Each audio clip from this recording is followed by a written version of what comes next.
In today's video, I am going to teach you how to cancel Mailerlite subscription.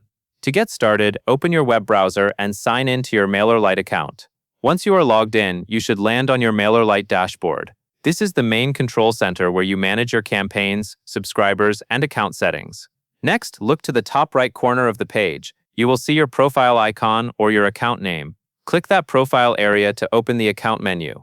This menu is where Mailerlite keeps the settings related to your account and billing, so it is the right place to go when you want to stop a paid subscription. From the menu, select Plan and Billing. This will take you to the page that shows your current subscription details, including your plan level and billing information. Take a moment to confirm you are viewing the correct account, especially if you manage more than one workspace or brand. On the Plan and Billing page, find and click the Change Plan button. This is the option that lets you move off a paid plan and switch to a different tier. Now, choose the free plan. Before you select it, pay attention to the plan requirements. Your subscriber count needs to be below 1,000, and your monthly email sends must fit within the free plan limits. If your account is over those limits, the free plan option may appear grayed out, which means you will need to reduce your list size or sending volume before Mailerlite will allow the downgrade. After selecting the free plan, follow the on-screen prompts to confirm the change.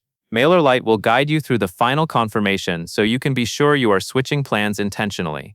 Once confirmed, your account will be set to move to the free tier, and your paid features will remain active until the end of your current billing cycle. This means you can continue using what you already paid for until that period ends.